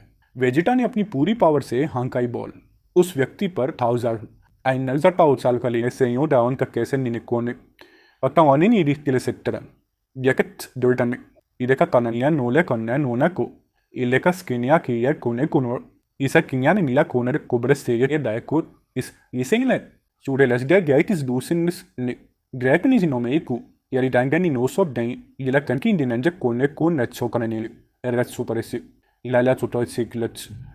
फेंका। एनर्जी ने जोरदार धमाका किया। पूरा गैलेक्सी हिल गई और एक तेज सफेद रोशनी चारों ओर फैल गई। जब रोशनी गायब हुई वहां कुछ भी नहीं था। विजिट मुस्कुराया। खत्म हुआ खेल। अब यह कीड़ा किसी और दुनिया में सड़ रहा होगा। लेकिन तभी उसके चेहरे की मुस्कान धीरे धीरे गायब हो गई, क्योंकि ठीक उसके सामने अचानक वही मिस्टीरियस व्यक्ति फिर से प्रकट हो गया। उसके हाथ में हरी एनर्जी का बॉल चमक रहा था। उसने ठंडी आवाज में कहा, वाह प्रिंस वेजिटा, तुम भी गोकू की तरह हो। अब तक तुम्हारे पास मुझे हराने की पावर नहीं है। उसने वह हरा बॉल सीधा वेजिटा की ओर फेंका। वह एनर्जी बॉल इतनी पावरफुल थी कि टकराते ही वेजिटा का शरीर जोर से पीछे फेंका गया। वह स्पेस में बहुत दूर जा गिरा। एंजल तुरंत उसकी मदद के लिए भागा, लेकिन जब वह पहुंचा वेजिटा बेहोश पड़ा था। उसका शरीर चोटों से भरा हुआ था। वह मिस्टीरियस व्यक्ति वेजिटा की ओर देखकर बोला, अभी हमारा सामना करने का समय नहीं आया है, जल्द ही होगा। और यह कहकर वह धीरे धीरे गायब हो गया, पीछे केवल हरी रोशनी की एक लहर छोड़ते हुए जो पूरी स्पेस में फैल गई। उधर यूनिवर्स 13 में कुछ घंटे बीत चुके थे जब वह मिस्टीरियस व्यक्ति गोकू की यूनिवर्स में आया था और अचानक हमला किया था। मेकोशिश ने बड़ी मुश्किल से गोकू को उसके प्लेनेट पर वापस लाकर आराम दिया ताकि वह स्वस्थ हो सके। उसका शरीर अभी भी उस हमले से बहुत कमजोर था। कई घंटे बाद गोकू की आंखें धीरे धीरे खुली। वो कंफ्यूज्ड था और उठने की कोशिश करने लगा। उसी समय रूम का दरवाजा धीरे से खुला। वहां मिकोशिन खड़ी थी। जैसे ही उसने गोकू को होश में देखा, उसकी आंखों से आंसू बहने लगे। वह तुरंत उसकी ओर दौड़ी और उसे गले लगा लिया। गोकू सामा, मैं बहुत डर गई थी। एक पल के लिए लगा कि मैंने आपको हमेशा के लिए खो दिया। गोकू ने मुस्कुराते हुए उसका कंधा थपथपाया और कहा, चिंता मत करो मिकोशिन, मैं अब बिल्कुल ठीक हूँ और यह सब तुम्हारी वजह से ही हुआ। Thank you. मियोन हल्के से मुस्कुराई। उसकी आंखों में राहत झलक रही थी। कुछ देर बाद उसने गोकू के लिए एक शानदार भोजन तैयार किया। आखिरकार संयम की भूख तो वर्ल्ड फेमस है। गोकू खुशी खुशी सब कुछ खाने लगा, मानो कई दिनों से भूखा हो। उसी समय रूम का दरवाजा खुला और सुप्रीम काय जामासू चिंतित चेहरा लिए अंदर आया। माफ कीजिए गोकू सामा, मैं दूसरे प्लेनेट की समस्याओं को संभाल रहा था, इसलिए आपके पास नहीं आ सका। मिकोशिन सामा ने मुझे सब बताया। मुझे बहुत खुशी है कि आप सेफ हैं। गोकू ने मुस्कुरा कर कहा, कोई बात नहीं जामासू, अब सब ठीक है। क्यों ना तुम भी हमारे साथ बैठो, चलो साथ में कुछ खाते हैं। तीनों मिलकर खाने बैठे और कुछ समय तक हल्की फुल्की बातें करते रहे। भोजन खत्म होने के बाद वे तीनों एक दूसरे रूम में चले गए। अब बातचीत का विषय वही मिस्टीरियस व्यक्ति था जिसने गोकू पर हमला किया था। मिकोशिन ने सीरियस स्वर में पूछा, गोकू सामा, क्या आपको अंदाजा है कि वह व्यक्ति कौन था जिसने हम पर हमला किया? गोकू ने गहरी सांस ली और बोला, सच कहूं तो मिकोशिन, मुझे बिल्कुल भी नहीं पता। सब कुछ इतनी जल्दी हुआ कि मैं उसका चेहरा भी ठीक से नहीं देख पाया। बस इतना जान पाया कि उसकी पावर असाधारण थी। जमासू ने बात आगे बढ़ाई, जब मिकोशी सामा ने मुझे उस व्यक्ति का जिक्र किया तो मैंने कुछ खोजबीन की। मैं पूरी तरह पक्का तो नहीं हूं, लेकिन उसके बताए लक्षणों से मुझे एक ऐसे व्यक्ति का पता चला है जो उन सभी विशेषताओं से मेल खाता है। गोकू और मिकोशिन ध्यान से सुनने लगे। अगर मेरी जानकारी सही है, वह व्यक्ति 5000 साल से भी अधिक पुराना है। वह पहले यूनिवर्स 18 का गॉड ऑफ डिस्ट्रक्शन हुआ करता था। गोकू ने आश्चर्य से कहा, यूनिवर्स 18? वो तो वो यूनिवर्स था जिसे बाद में डिस्ट्रॉयड कर दिया गया था, क्योंकि वहां नया गॉड ऑन ऑफ डिस्ट्रक्शन नहीं चुना गया था। जमासू ने सिर हिलाया, बिल्कुल सही। और जो बात सबसे डराने वाली है, वही गॉड जिसे ग्रैंड प्रीस्ट ने खुद अस्तित्व से इरेज कर दिया था, वह शायद अब फिर से जिंदा है। गोकू के चेहरे पर सीरियस छा गई। लेकिन यह कैसे संभव है? जेनो सामा और ग्रैंड प्रीस्ट ने खुद उस गॉड को इरेज कर दिया था, फिर वह जीवित कैसे हो सकता है? जमासू ने धीमी आवाज में कहा, यही तो सवाल है गोकू सामा। लेकिन सुनिए, बात यहीं खत्म नहीं होती। उस व्यक्ति के बारे में एक और बात है, कुछ ऐसा जो सब कुछ बदल देता है। गोकू और मिकोशिन दोनों चौंक उठे। क्या दोनों ने एक साथ पूछा? था। जमासू ने सीरियस नजरों से गोकू की ओर देखा और कहा, वह व्यक्ति यूनिवर्स 7 से है, उसी यूनिवर्स से जहां से आप आते हैं गोकू सामा। गोकू की आंखें फैल गई। क्या जमासू ने आगे बताया वह प्लेनेट सादाला से था, जिसे अब प्लेनेट वेजिटा के नाम से जाना जाता था और जिसे फ्रीजा ने इरेज कर दिया था। वह उन शुरुआती सायन में से एक था जो अस्तित्व में आए थे। गोकू ने धीरे से कहा, ए पुराना सायन। जमासू ने सिर हिलाया। हाँ, कहा जाता है कि उसके सभी साथियों को कुछ पावरफुल वॉरियर ने मार डाला था। अपने दोस्तों को मरते देख उसका दिल क्रोध और नफरत से भर गया और उसी क्रोध ने उसे हिस्ट्री का पहला सुपर सैयन गॉड बना दिया। मिकोशिन हैरान होकर बोली, पहला सुपर सैयन गॉड? तो फिर गोकू सामा जामासू ने उसकी बात पूरी की। उसकी पावर इतनी विशाल थी कि कोई भी उससे मुकाबला नहीं कर सकता था। ग्रैंड प्रीस्ट और जेनोसामा को जब उसकी पावर का पता चला तो उन्होंने उसे यूनिवर्स 18 का गॉड ऑफ डिस्ट्रक्शन बना दिया। उसका नाम था यामोशी। गोकू की आंखें चमक उठीं। तो मतलब वह एक सायन है और उसे ग्रैंड प्रीस्ट ने खुद ट्रेन किया था। कमाल है। अगर वह सच में वही यामोशी है तो मैं उसे लड़ना चाहूँगा। देखना चाहता हूँ कि पहली पीढ़ी के सायन की पावर कितनी थी। मिकोशिन ने चिंतित होकर कहा, गोकू सामा, आपको थोड़ा शांत रहना चाहिए। उसे लड़ने से पहले आपको और भी पावरफुल बनना होगा। मैं नहीं चाहती कि फिर से आपके साथ कुछ बुरा हो। गोकू ने मुस्कुराकर कहा, हाँ तुम सही कह रही हो मीन, लेकिन अब जब मैं जान गया हूं कि वह अस्तित्व में है तो मैं पीछे नहीं हटूंगा। इसके बाद गोकू ने अपने काम पर ध्यान दिया। वह अब एक गॉड ऑफ डिस्ट्रक्शन था और उसे अपने यूनिवर्स 13 में बैलेंस बनाए रखना था। रवाना होने से पहले उसने जमासू से कहा, जमासू तुम यहीं रहो और प्लेनेट की निगरानी करो। अगर कुछ भी असामान्य दिखे तो तुरंत मुझे सूचित करना। फिर गोकू ने एक पावरफुल हाकाई बैरियर बनाया ताकि कोई भी बाहरी एनर्जी उनके प्लेनेट को नुकसान ना पहुंचा सके। कुछ देर बाद जब गोकू और मेकोशिन यूनिवर्स के बीच ट्रैवल कर रहे थे, गोकू को अचानक एक बात का ध्यान आया। सुनो मेकोशिन, मैंने देखा है कि तुम्हारे सिर के ऊपर एक चमकदार हेलो है, जबकि बाकी किसी एंजल के पास ऐसा नहीं है। क्यों? मेकोशिन ने मुस्कुराकर जवाब दिया, गोकू सामा, ये इसलिए है क्योंकि मैं अपने सभी भाइयों और बहनों में सबसे पावरफुल एंजल हूँ। मेरा पावर लेवल मेरे पिता ग्रैंड प्रीस्ट के लगभग 60% के बराबर है। गोकू की आंखें चौड़ी हो गई। क्या यानी तुम इतनी पावरफुल हो? तो फिर तुम मुझे ट्रेन कर सकती हो ताकि मैं उसी यामोशी का सामना कर सकूं। गोकू ने उत्साह में मिकोशिन के कंधों पर हाथ रखा। मकोशिन थोड़ी शर्मा गई और बोली, जरूर गोकू सामा, मैं आपकी एंजल हूं और मैं लगभग हर वो चीज कर सकती हूं जो आप मुझसे कहेंगे। यह सुनकर गोकू हंस पड़ा। तो चलो फिर शुरू करते हैं। दोनों ने अपना काम शुरू किया। पूरे दिन उन्होंने यूनिवर्स में बैलेंस बनाए रखने का कार्य किया।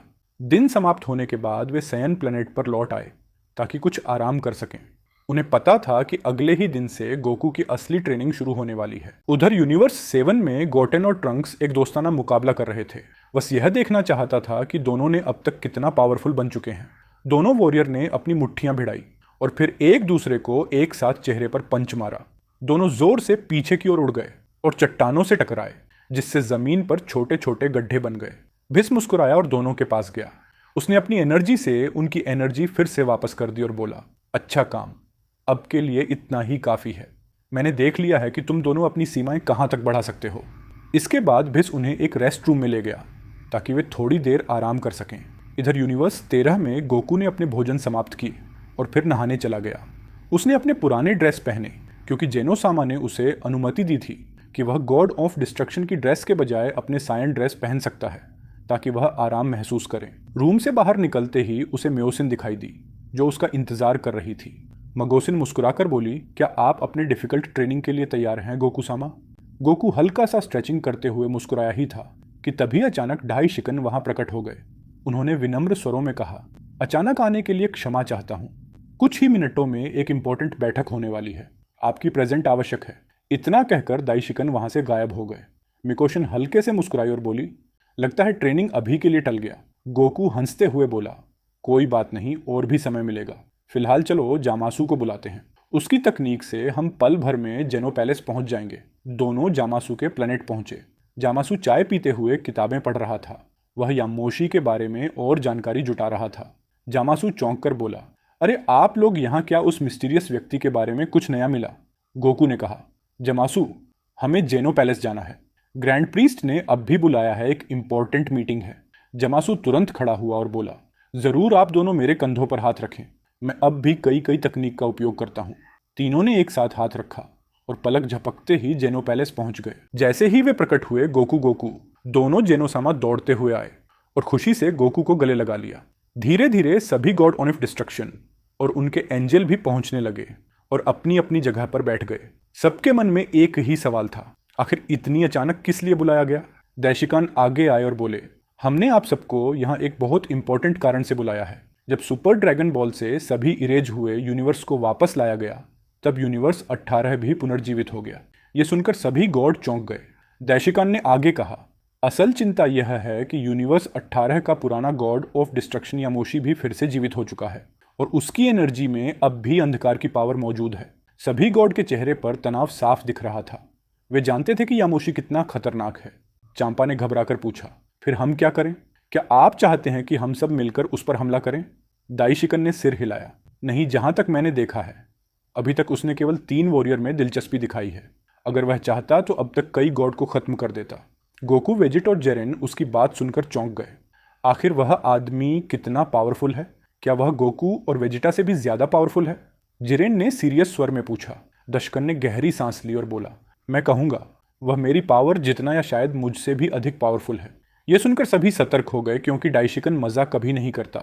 वेजिट को तुरंत याद आया, वही मिस्टीरियस व्यक्ति जिसने उन पर हमला किया था तो वही था जिसने हम पर अचानक वॉर किया। अगर वह इतना पावरफुल है तो हम उसे कैसे हरा पाएंगे? वेजिट आगे बोला, ग्रैंड प्रीस्ट, हम उसे हराने का रास्ता कैसे ढूंढेंगे? दशशिकन मुस्कुराया और उत्तर दिया, तुम सब जानते ही हो, तुम्हें 6 महीनों की ट्रेनिंग करनी होगी। यह समय तुम्हारी पावर बढ़ाने के लिए पूरी तरह काफी होगा।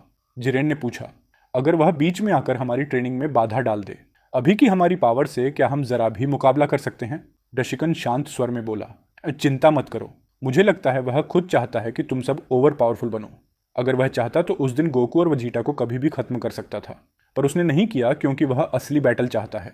गोकू उत्साहित होकर बोला, तो क्या इस बार फिर आप ही हमें ट्रेनिंग देंगे? गोकू, मुझे बहुत अच्छा लगता, लेकिन इस बार ऐसा संभव नहीं होगा। मुझे सभी यूनिवर्स की सुरक्षा का ध्यान रखना होगा और तुम्हारे ट्रेनिंग की जिम्मेदारी इस बार एक खास व्यक्ति संभालेगी। गोकू, वेजिटा और जेरन ने आश्चर्य से पूछा, कौन? दशशिकन ने गर्व से जवाब दिया, मिकोशिन, वह इस काम के लिए सबसे सूटेबल है। तुम सबको गोकू के प्लेनेट पर जाना होगा। वहीं मिकोशिन की एक विशेष ट्रेनिंग रूम बनाई गई है। फिर दशिकन ने बाकी गॉड की ओर मुड़कर आदेश दिया, बाकी सभी गॉड अपने अपने यूनिवर्स में लौट जाएं। अगर कोई समस्या हो तुरंत सूचित करें, हम तुरंत पहुंच जाएंगे। गॉड सिर झुकाकर अपने अपने यूनिवर्स में लौट गए। गोकू, वेजिटा और जिरेन तीनों वॉरियर मेंशन के साथ गोकू के प्लेनेट पहुंचे। वहां एक बड़ा किला था जिसके नीचे एक सीक्रेट ट्रेनिंग रूम बनाया गया था। पहला महीना इस महीने का मकसद था उनकी मैक्सिमम पावर को समझना, उनकी व्यक्तिगत बैटल स्टाइल का निरीक्षण, साथ मिलकर लड़ने की उनकी टीम वर्क क्षमता जांचना। लेकिन जैसे उम्मीद थी, एक साथ लड़ना उनका सबसे कमजोर पक्ष था। मिकोशिन शिन शांत होकर बोली, ठीक है, कोशिश करो, मुझे एक भी वॉर दिखाओ। लेकिन भले ही गोकू, वेजिटा और जिरन बेहद पावरफुल थे, फिर भी एक भी वॉर मेकोन को नहीं लग पाया।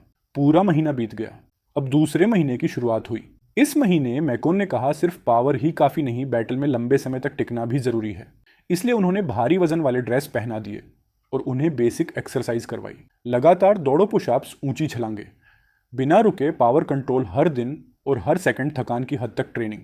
तीसरा और चौथा महीना बैटल का असली समय था। सब बनाम सब, गोकू और वेजिटा, जिरेन, और दोनों ओर कभी कभी तीनों आपस में टकराते। वे पूरा महीना अपने अधिकतम रूप में लड़ते रहे, न कोई आराम न कोई दया। आखिरकार तीनों इतनी थक गए कि एक साथ जमीन पर गिर पड़े, उनकी सांसें भारी, शरीर पूरी तरह खत्म। मिकोशिन ने हाथ बढ़ाया और तुरंत उन्हें ठीक कर दिया। लेकिन इस बार उन तीनों को अपने अंदर एक अजीब सा एहसास हुआ, मानो हर बार हार कर उठने पर उनका पावर लगातार बढ़ रहा था, जैसे हर बैटल उन्हें और पावरफुल बना देती थी। 5वां महीना, मियोशिन ने सीरियस स्वर में कहा, अकेली फिजिकल पावर बेकार है जब तक मन शांत ना हो। बिना मेंटल कंट्रोल के कोई भी वॉरियर अपनी असली पावर कभी नहीं निकाल सकता। इसलिए पूरा महीना ध्यान, ब्रेथ कंट्रोल, एनर्जी प्रवाह का ट्रेनिंग। गोकू और जिरेन जल्दी सीख गए, लेकिन वेजिटा तो चिड़चिड़ा होकर बोला, ध्यान यह किसी कमजोर का काम है। मिकोशिन मुस्कुराई, जब तुम अपने अंदर की आवाज सुन लोगे तब तुम असल में अजय बनोगे। धीरे धीरे वेजिटा ने भी यह कला सीख ली।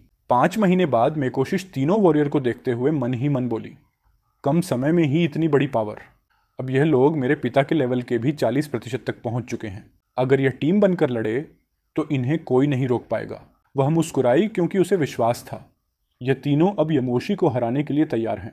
गोकू और जिरेन शांत खड़े थे, लेकिन वेजिटा हमेशा की तरह गर्व से बोला, काकरोट और जिरेन आराम से रह सके हैं क्योंकि उस यामोशी को खत्म मैं करूंगा। यह अफसोस की बात है जाई कि तुम दोनों लड़ नहीं पाओगे।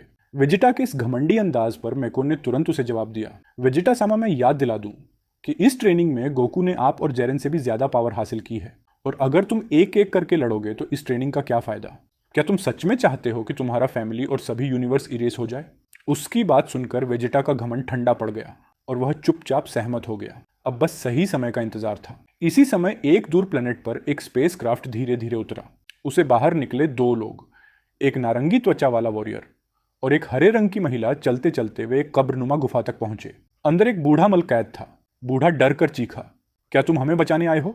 नारंगी वॉरियर आगे बढ़ा और बोला, बिल्कुल चिंता मत कीजिए। उन्होंने सिर्फ एनर्जी की लहर छोड़ी और स्काउटर ने दिखाया उसकी पावर सामान्य संयन से कई गुना अधिक थी।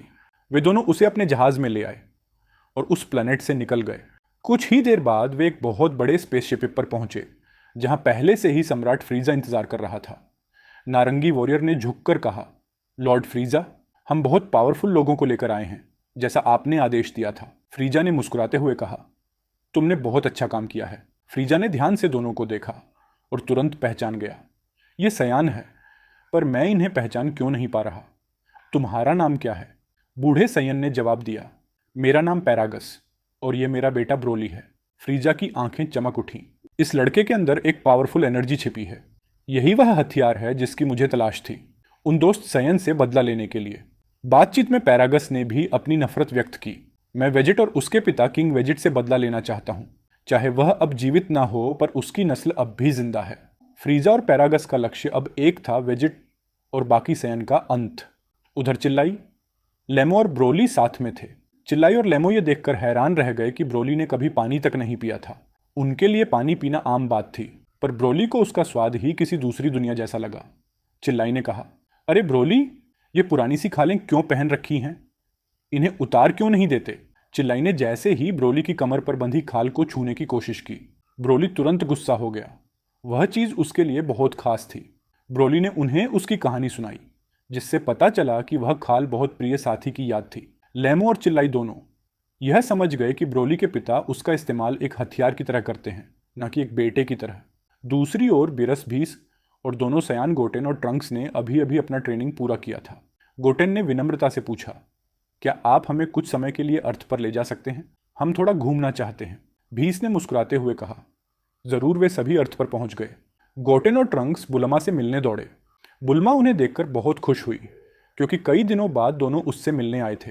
क्योंकि ट्रेनिंग की वजह से दोनों के शरीर से पसीने की तेज बदबू आ रही थी, इसलिए वे नहाने चले गए। उसी समय बुलमा ने सिक्योरिटी कैमरे में देखा कि कुछ लोग ड्रैगन बॉल चुरा रहे हैं। सब कुछ बिल्कुल ब्रोली मूवी की तरह हो रहा था, लेकिन इस बार गोकू और वेजिटा नहीं, बल्कि गोटेन और ट्रंक्स आर्कटिक की तरफ रवाना हुए। वहां पहुंचकर उन्हें आखिरी ड्रैगन बॉल मिल गई, लेकिन उसी समय फरीजा सामने आ गया। अरे ये तो गोकू और वेजिटा के बच्चे, तुम दोनों आखिरी ड्रैगन बॉल मुझे दे दो, वरना तुम दोनों का अंत तय है। ट्रंक्स हंसते हुए बोला, बकवास बंद करो। क्या सच में तुम्हें लगता है कि हम तुम्हें ये बॉल ऐसे ही दे देंगे? ट्रंक तुरंत सुपर सैन में ट्रांसफॉर्मेशन कर गया था। ये तो अफसोस की बात है। मेरी बदला तो गोकू और वेजिटा से है, लेकिन अगर तुम उनकी जगह मरना चाहते हो तो मुझे कोई आपत्ति नहीं। फरीजा ने संकेत किया और वहां पैरागस और ब्रोली को लेकर आए सोल्जर भी पहुंच गए। पैरागस ने ठंडी आवाज में कहा, परवाह नहीं कि वे बच्चे हैं। जब ब्रोली छोटा था तो किंग वेजिटा ने उसकी कोई कदर नहीं की। उम्मीद है कि प्रिंस वेजिट को भी अपने बेटे की परवाह नहीं होगी। फिर पैरागस जोर से चिल्लाया, खत्म कर दो ब्रोली। ब्रोली सीधे ट्रंक्स पर टूट पड़ा। ट्रंक्स ने ब्रोली का पहला पंच आसानी से रोक लिया। वह फुर्ती से उसके सभी पंच से बच रहा था। ट्रंक्स समझ गया ब्रोली की लड़ाई की स्टाइल अनुभवहीन थी, लेकिन धीरे धीरे ब्रोली ट्रंक्स की चालों को अपनाने लगा, जिससे ट्रंक्स को और सावधान होना पड़ा। अचानक ब्रोली को एक मौका मिला। उसने ट्रंक्स के पेट पर पावरफुल पंच मारा, फिर उसके पैर पकड़कर उसे जोर से कठोर बर्फीली जमीन पर दे मारा। ट्रंक्स दर्द से करा उठा। वह बोला, इस मल की पावर तो हर सेकंड बढ़ती जा रही है। ट्रंक्स फिर से खड़ा हुआ और ब्रोली के सामने आकर सुपर सैयन 2 में ट्रांसफॉर्मेशन कर लिया। ब्रोली और पैरागस दोनों हैरान रह गए। वे नहीं जानते थे कि सुपर सैयन लेजेंडरी से पहले भी कोई ऐसी पावर होती है। ब्रोली ने पूरी पावर से ट्रंक्स पर टूट पड़ा। ट्रंक्स सब मुश्किल में पड़ गया। उसने थोड़ी देर के लिए सुपर सन गॉड की पावर भी झलकाई, लेकिन वह भी ब्रोली को रोकने में नाकाम रहा। ब्रोली ने उसके चेहरे पर बहुत जोर का पंच मारा। ट्रंक्स की रक्षा टूट गई। फिर ब्रोलिन ने पावरफुल वॉर की और अंत में एक एनर्जी बॉल बनाकर सीधे ट्रंक्स पर दाग दिया। एनर्जी एक्सप्लोजन के बाद ट्रंक्स बेहोश होकर गिर पड़ा। बुल्मा कैमरे में यह सब देख रही थी। अपने बेटे को इस हालत में देखकर वह बहुत घबरा गई। वह चीख कर बोली, रीस जल्दी गोकू और वेजिटा को बुलाइए, बच्चों को उनकी ज़रूरत है। रीस ने सीरियस चेहरे से कहा, मुझे खेद है बुल्मा जी, गोकू और वेजिटा इस समय इससे भी बड़े खतरे का सामना कर रहे हैं। वे अब भी यहाँ नहीं आ सकते। फिर भी इसकी नज़र गोटेन और ट्रंक्स की ओर गई। उसे विश्वास था कि गोटेन और ट्रंक्स मिलकर कुछ बड़ा कर सकते हैं। गोटेन ने गहरी सांस ली और कहा, लगता है हमारे पास कोई और रास्ता नहीं है। उसने ब्रोली की ओर थाउजा और वाले नोना नोला फाजा और गोडे डेनिन गोडा और डोड नोडा ओडे मोंडा और लेक चक्री से कोनी चाइना से मुनेला इंडिया से को गिसी जाल सी गोड तई सिलो झाइंग तेज नजर से देखा, फिर फाइटिंग पोस्चर में आ गया। बिना एक पल घुमवाए गोटेन सीधे ब्रोली पर टूट पड़ा और उड़ते हुए ही सुपरसेन में ट्रांसफॉर्मेशन कर लिया। दोनों के पंच पावरफुल धमाके के साथ टकराए जिससे पूरी बर्फीली धरती हिल उठी। दूसरी तरफ मल्टीवर्स के एक मिस्टीरियस प्लेस पर यामोशी 3 वॉरियर के सामने खड़ा था। तीनों उसके आगे घुटनों पर झुके हुए थे। यामोशी बोला, मेरे पास तुम्हारे लिए एक आसान मिशन है। 3 नए गॉड को एक छोटा सा संदेश देना है। उनमें से एक वॉरियर आगे बढ़ा और बोला, मैं सीधे गोकू और वेजिट पर हमला करूंगा। मुझे उन दोनों एक मूर्खों से अपनी बदला चुकाना है। यामोशी हल्का हंसा, तुम्हें खुद पर भरोसा है, ये अच्छी बात है, लेकिन ध्यान रखना अगर गोकू और वेजिट दोनों एक साथ लड़ पड़े तो तुम्हारे पास जरा भी मौका नहीं होगा। फिर भी यामोशी ने आदेश दे दिया। उस वॉरियर को सयन पर हमला करने भेज दिया। यूनिवर्स 13 में गोकू, वेजिटा और जिरेन यामोशी के आने की तैयारी कर रहे थे। तीनों पूरी तरह सतर्क खड़े थे। अचानक उन्होंने एक पावरफुल एनर्जी महसूस की और वहां एक मिस्टीरियस पोर्टल खुला। उसमें से बाहर आया एक ऐसा मॉडल जिसे देखकर गोकू और वेजिट दोनों दंग रह गए। वेजिटा दांत भीते हुए बोला, नहीं, यह पॉसिबल नहीं। क्या यह कीड़ा अभी भी जिंदा है? सामने खड़ा था ब्लैक गोकू, चेहरे पर वही घमंडी मुस्कान। ब्लैक बोला, काफी समय बाद मिले। गोकू ने गुस्से में पूछा, ब्लैक तुम अब कैसे जिंदा हो? क्या जेनोसामा ने तुम्हें हमेशा के लिए खत्म नहीं कर दिया था? ब्लैक हंसते हुए बोला, यह सब तुम्हारे जानने लायक नहीं है। बस इतना समझ लो, इस बार मैं खुद तुम दोनों का अंत कर दूंगा। विजिट आगे बढ़ा और बोला, बकवास मत करो। क्या तुम्हें पता नहीं अब हमारे पावर पहले जैसे नहीं है? इस बार मैं तुम्हें सीधे दूसरी दुनिया पहुंचाकर ही दम लूंगा। और वह तुरंत सुपर साइन ब्लू में ट्रांसफॉर्मेशन कर गया। बिजली की रफ्तार से हमला करने दौड़ा और यह पावरफुल पंच मारने की कोशिश की, पर सबकी हैरानी यह है कि ब्लैक ने वह पंच आसानी से एक हाथ से रोक लिया। वेजिट की आंखें फैल गईं। ये कैसे? इसमें क्या बदल गया है? ब्लैक हंसते हुए बोला, तुमने अपनी पावर बढ़ा ली, लेकिन मेरे लिए तुम अब भी वही कमजोर कीड़े हो। वेजिटा तुरंत तेजी से लगातार कई पंच बरसाने लगा। इस पर हर बार ठीक से लगा। ब्लैक अपना सिर झुकाए खड़ा रहा, मानो इन वारों से उस पर कोई असर ही ना पड़ा हो। अचानक ब्लैक ने अपनी रफ्तार का उपयोग और सीधा वेजिट के पेट पर पंच मारा। वेजिटा के होठों से खून निकल आया। अब हमला करने की बारी ब्लैक ही थी। वह लगातार तेज तेज पंच बरसाने लगा, लेकिन वेजिटा अपनी स्पीड से ज्यादातर वारों से बच गया। ब्लैक ने वेजिटा के चेहरे पर वार करने की कोशिश की, पर वेजिटा ने उसे रोकते हुए एक जोरदार किक मारी, जिससे ब्लैक कुछ मीटर पीछे जा गिरा। ब्लैक हंसते हुए बोला, लगता है मैंने तुम्हें थोड़ा कम आंका वेजिटा, लेकिन यह बैटल अब भी खत्म नहीं हुई है, क्योंकि मेरे पास तुम्हें दिखाने के लिए कुछ और भी है। ब्लैक ने मुट्ठियां कस ली। उसकी एनर्जी तेजी से बढ़ने लगी। अगले ही पल वह सुपरसेन रोज में ट्रांसफॉर्मेशन कर लिया। अब असली बैटल शुरू होगी, और तुम्हारी बदकिस्मती यह है कि यहां मरने वाला सिर्फ तुम हो। वेजिट गुस्से से दहाड़ा, तेरी बकवास खत्म कर दूंगा मैं, घटिया कीड़े। वह फिर से पूरे जोश में हमले करने लगा, लेकिन इस बार ब्लैक ने हर बार आसानी से रोक दिया। वेजिटा आश्चर्य में चिल्लाया, यह नहीं हो सका, मेरी पावर उस समय से कई गुना बढ़ चुकी है। तो फिर कैसे? एक कीड़ा जैसे तुम मुझे रोक पा रहे हो? ब्लैक मुस्कुराया, क्या हुआ वेजिटा? डर लगने लगा। मैंने पहले ही कहा था मैं तुम सबको खत्म कर दूंगा, और तुम तो बस एक स्टार्टर हो। असल भोजन गोकू है। अचानक ब्लैक ने वेजिटा के चेहरे पर सीधा और पावरफुल पंच मारा, लेकिन वेजिटा पर कोई असर नहीं हुआ। सच में तुमने सोचा कि मैं तुमसे डर जाऊंगा? अभी तो मैं बस यह देख रहा था कि तुम कितने लायक हो। तुम मुझे कभी हरा नहीं सकते कीड़े। वेजिटा ने ब्लैक का हाथ पकड़कर बड़ी पावर से दबाया। फिर वह तुरंत सुपर सयान ब्लू मैक्स में ट्रांसफॉर्मेशन कर गया और एक पावरफुल किक मारकर ब्लैक को दूर उछाल दिया। ब्लैक पागलों की तरह हंस रहा था। कहा, वेजिटा तुम तो वाकई सरप्राइज से भरे हो। लगता है मूर्ख मल भी कभी कभी अच्छे मजाक कर लेते हैं। अब मैं तुम्हारी हर हड्डी तोड़ दूंगा गंदे सयान। आकर कोशिश तो करो। और दोनों एक साथ एक दूसरे की ओर झपट पड़े। उनके पंच आपस में टकराए और चारों तरफ हवा के पेच झोंके फैल गए। उनकी रफ्तार इतनी तेज थी कि उनकी केवल एनर्जी की लहरें दिखाई दे रही थीं। इस बीच यूनिवर्स 13 के एक दूर प्लेनेट पर 2 मिस्टीरियस वॉरियर आमने सामने खड़े थे। मैं वह हूं जो हर जाति से ऊपर है, जो 7 डेडली सिंस का मेंबर है। मैं हूँ एस्केनोर, और तुम मुझे महाराज कहकर पुकार सकते हो।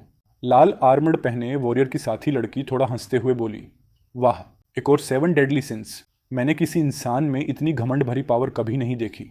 वह हंसने लगी। एस्केनोर भी उसी तरह हंस पड़ा, लेकिन अगले ही पल केवल एक तेज बार एस्केनोर ने उस आर्मेड मैन को बीच से 2 हिस्सों में काट दिया। यही है अहंकार की ताकत, एस्केनोर ने शांति से कहा। लड़की चौंक गई। वह तुरंत सतर्क हो गई। इम्पॉसिबल, गैलन तो एक डीमन है। ऐसा कोई इंसान 3000 साल पहले भी नहीं था। वह घबरा कर बोली, लेकिन उसने खुद को संभाला और बोली, अभी जीत का जश्न मत मानो। ये बैटल अब भी खत्म नहीं हुई।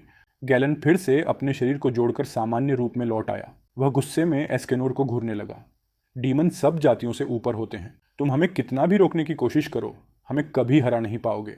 एस्केनोर ने शांत भाव से मुस्कुराकर कहा, हाँ, ये मैं जानता हूं, वरना यह खेल बहुत उबाऊ हो जाता। क्यों लग रहा है कि तुम अभी भी अपनी असली पावर रोक रहे हो? गैलन तिलमिला उठा। तुम इंसान बहुत घमंडी हो। अब तुम्हें सही जगह दिखाता हूं। जब मौका था तब तुमने मुझे खत्म नहीं किया। अब मैं तुम्हें धूल बना दूंगा। गैलन ने अपनी पूरी पावर बढ़ा दी और उसने एक बार किया। एक पावरफुल एक्सप्लोजन हुआ, लेकिन एस्केनोर वहीं खड़ा मुस्कुरा रहा था। उसे बस एक हल्की सी खरोच आई थी। यही है तुम्हारी पावर। सोचा था ये बैटल मजेदार होगी। खैर, अब मेरी बारी है। उसने अपनी कुल्हाड़ी को सूरज की ओर उठाया। सिर्फ थोड़ा सा एनर्जी छोड़ते ही गैलन ने महसूस किया कि जीत की कोई संभावना नहीं है। वह डरकर भागने लगा, लेकिन उसके अपने ही आदेश ने उसे दंड दिया और गैलन वहीं पत्थर का बन गया। मेलास्कुला भी डर से कांपने लगी, क्योंकि उसकी बारी भी आई ही समझो। ए की तरह ही एस्केनोर ने मेलास्कुला को भी हरा दिया, यह सोचकर कि वह पूरी तरह इरेज हो चुकी है। दूसरी ओर एक और प्लेनेट पर रियाज ग्रेमोरी फैमिली और उनके साथी बैटल में थे। एक फॉलन एंजल लगभग हार चुका था। रियाज ग्रेमोरी ने गुस्से में कहा, मैं तुम्हें अपने प्यादे ईश्य को नुकसान नहीं पहुंचाने दूंगी। उसने हमले से रेनारे को मिटा दिया। इसी के साथ उसकी काली पंखुड़ियां हवा में उड़ गई। ईश को रेनारे की यादें याद आईं, अच्छी और बुरी दोनों, लेकिन वह उन्हें झटक और छत की ओर देखने लगा, जैसे सब भूल जाना चाहता हो। अचानक पूरा क्षेत्र हिलने लगा। रियाज ग्रेमोरी फैमिली जमीन पर गिर पड़ा। ईश्य की आंखों के सामने अचानक एक नीले बालों वाला मिस्टीरियस वॉरियर दिखाई दिया। यह कौन है? ईश्य हैरान हो गया। इसी समय दूसरी जगह वेजिटा और ब्लैक एक दूसरे पर लगातार वार कर रहे थे। अचानक वेजिटा ने ब्लैक की डिफेंस तोड़ दी और उसके पेट पर लगातार पंच की बारिश कर दी। एक पावरफुल के साथ ब्लैक दूर आकाश में जा गिरा। ब्लैक संभला और अपने हाथों में एक एनर्जी बॉल तैयार किया। सीधे वेजिटा की ओर फेंक दिया। वेजिट ने बिना डरे उस एनर्जी बॉल के सामने खड़े होकर उसे रोकने की कोशिश की, ताकि गोकू के प्लेनेट को कोई नुकसान ना पहुंचे। लेकिन अचानक तेज धमाके के साथ बॉल फट गया। वेजिटा जमीन पर जा गिरा और काफी नुकसान उठानी पड़ी, क्योंकि वह इस बार की उम्मीद नहीं कर रहा था। वेजिटा फिर से उठ खड़ा हुआ और पूरी रफ्तार से ब्लैक की ओर दौड़ा। दोनों की मुट्ठियां टकराई और वे कुछ सेकंड एक दूसरे की आंखों में नजरें गड़ाए खड़े रहे। ब्लैक मन ही मन सोचने लगा, वेजिटा की पावर सच में बहुत बढ़ गई है। अगर यहोशी ना होता तो शायद यह मुझे अभी तक मार चुका होता। सच में यही तो है सायन यूनिवर्स की सबसे पावरफुल जाति। लेकिन तभी वेजिटा ने उसे चौंका दिया। एक पावरफुल की का वार ब्लैक के पेट पर पड़ा। ब्लैक भी पीछे ना हटा। उसने अपनी एनर्जी बढ़ाते हुए वेजिटा के चेहरे पर एक पंच मारा। फिर एक एनर्जी बॉल उसके सीने पर दे मारा और वेजिटा फिर से जमीन की ओर पत्थर की तरह गिरने लगा। इस बार ब्लैक ने उसे बालों से पकड़ लिया और जमीन पर बार बार पटकने लगा। उसके चेहरे पर लगातार वार करते हुए ब्लैक पागलों की तरह हंस रहा था। लेकिन तभी चुप हो जा कीड़े। वेजिटा का क्रोध फट पड़ा। उसने अपना एनर्जी बाहर निकालते हुए ब्लैक के पकड़ से खुद को छुड़ा लिया और तेजी से पीछे हट गया। वह हाँफते हुए सोचने लगा, यह कैसे इतना पावरफुल हो गया? मेरे पास सुपर सायन ब्लू मैक्स है, फिर भी इसकी चालें पड़ना मुश्किल हो रहा है। वेजिट अभी संभल ही रहा था कि ब्लैक बिजली जैसी रफ्तार से सीधे उसके सामने आ गया। आज की स्टोरी यहीं तक थी, लेकिन आगे जो आने वाला है वह और भी ज्यादा दिलचस्प होगा। इसलिए सब्सक्राइब करें और अगली एपिसोड का इंतजार करें।